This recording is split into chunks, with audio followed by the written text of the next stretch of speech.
There is a significant shift in the Philippines' approach to drug policy under President Ferdinand Marcos Jr. This change marks a departure from the previous administration's controversial war on drugs and moves toward a more preventative and rehabilitative strategy. At the recent Philippine Drug Policy and Law Reform Summit, leaders came together to examine drug laws through a human rights lens. President Marcos emphasizes community-based treatment and education as key components of this new strategy. However, while the government's drug policy has faced significant criticism, it's important to explore different perspectives on their approach and strategies in tackling drug-related issues. First, let's talk about public safety and crime reduction. Proponents of the previous administration argue that the war on drugs was essential in reducing rampant drug-related crime and violence. They believe that a strong response was necessary to restore order and safety, particularly in urban areas troubled by drug-related activities. Next, we have community support. In some regions, local communities have endorsed government efforts, viewing them as crucial for liberating neighborhoods from the grips of the drug trade.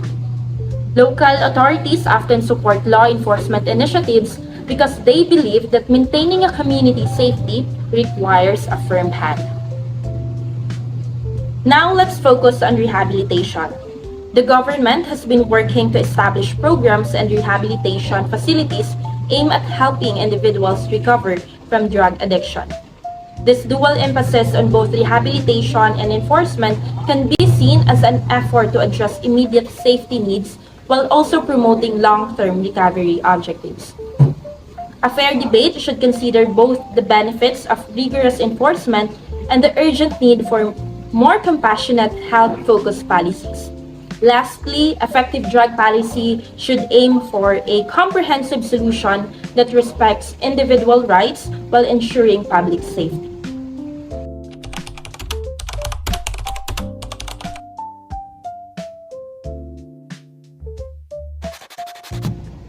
Over the years, the Philippine government has addressed drug-related issues with remarkable process, with multiple administrations contributing to the ongoing war on illegal narcotics.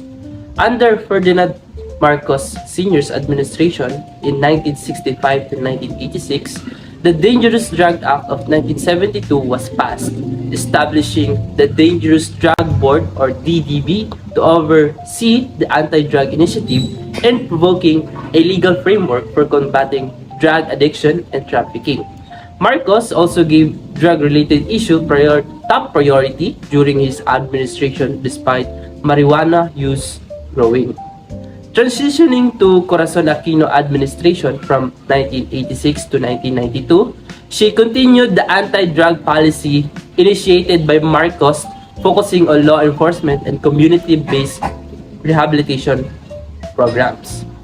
Next, the Comprehensive Dangerous Drug Act of 2002 was passed by Gloria Macapagal Arroyo from 2002 to 2010, a result of the hard work done through Fidel V. Ramos' presidency from 1992 to 1998.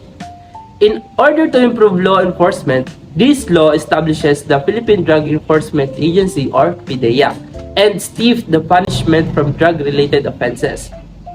A national anti-drug plan that balanced serve enforcement with prevention and rehabilitation was another priority of Arroyo's government.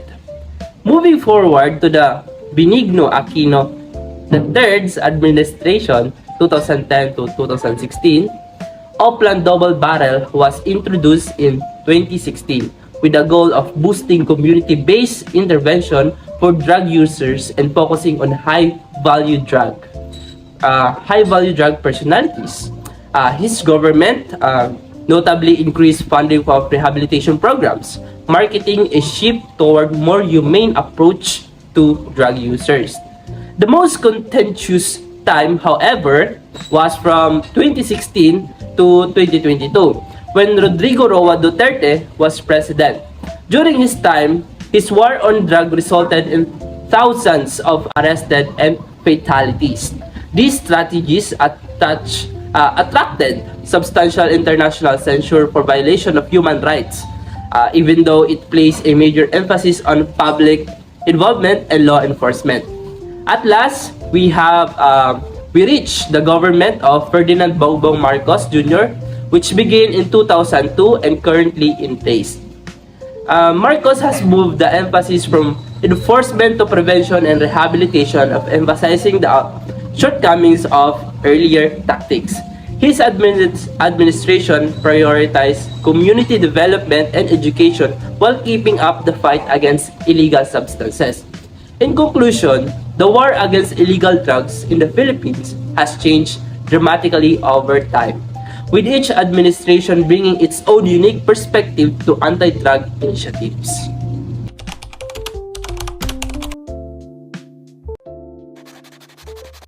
Today, I would like to have a conversation with you regarding the importance of starting public awareness campaigns in the Philippines, with a special emphasis on informing people about the dangers of drug use and advocating harm reduction techniques.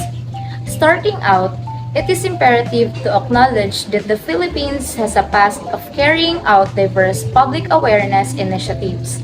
To promote change and increase awareness, consider the objectives of the 18-day campaign to end violence against women. The National Privacy Commission teaches youngsters about data privacy and online safety through its Kabataang Digital Initiative. The aforementioned instances demonstrate how campaigns can successfully tackle urgent social concerns.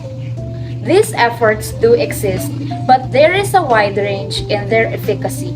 One reason is that, in order to guarantee that the intended audience receives your message, it is imperative that you use focused communication channels. Additionally, working together with different stakeholders, including NGOs, government agencies, and private businesses, can strengthen messaging and spur action. As a result, long-term efforts are required to bring about significant changes in attitudes and behaviors. On the other hand, there are a number of obstacles that must be overcome in order to execute successful public awareness campaigns. Drug problems, for example, are a result of deeply ingrained socioeconomic concerns such as poverty and inequality. Furthermore, it is critical to change the government's punitive approach to drug concerns in favor of one that is oriented in public health, since this can lead to better results. It's also critical to make sure campaigns are accessible to underrepresented groups and suitable for different cultural contexts. Conclusively, a thorough strategy is required to develop effective public awareness campaigns in the Philippines. Through cooperation, persistent work, and focused communication, we may successfully lower the stigma associated with drug use and motivate people to obtain help. In the end, this multi-stakeholder approach will encourage evidence-based solutions and deal with the underlying causes of societal issues.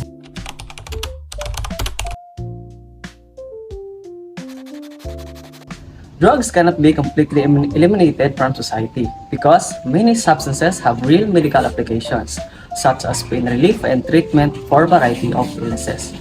The focus should not be on eliminating these narcotics, but rather on avoiding their abuse, which is frequently caused by underlying socioeconomic conditions, such as poverty and a lack of education. By addressing these core issues through job development and education, we can lower the possibility of drug abuse, while also ensuring that those who truly need this have substances for medical reasons have safe access to them.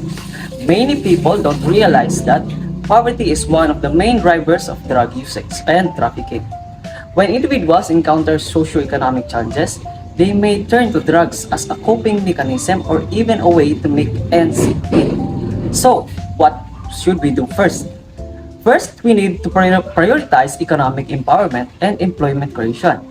Implementing targeted job creation programs and vocational training can provide sustainable alternatives for those at risk. By equipping these individuals with skills that align with market demands, we can reduce their susceptibility to drugs involvement.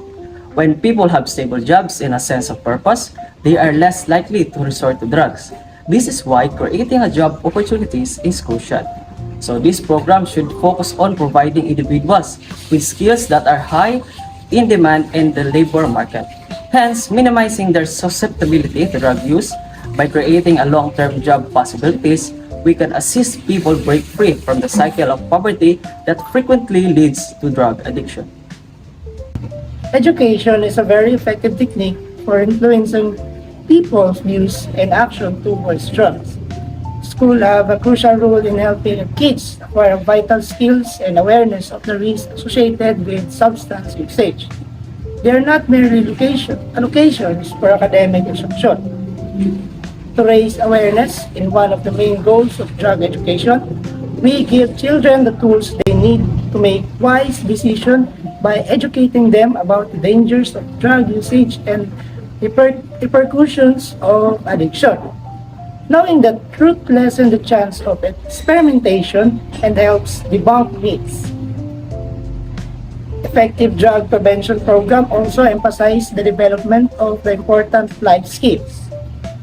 Teaching rejection techniques, decision making, and emotional control are all included in this. Students are better able to withstand the urge to use drugs when they learn how to control their emotions and deal with the peer pressure. Education also creates a friendly environment. Good peer and teacher interactions can dramatically lower the risk of drug use. Students are less likely to participate in dangerous activities when they feel appreciated and engaged. To sum up, prevention of drug misuse is greatly aided by education. Through raising awareness, teaching vital skills, and creating supportive environments, we can provide our young people the resources they need to make wise decisions. We can build a better future free for negative effects of substance abuse by working together.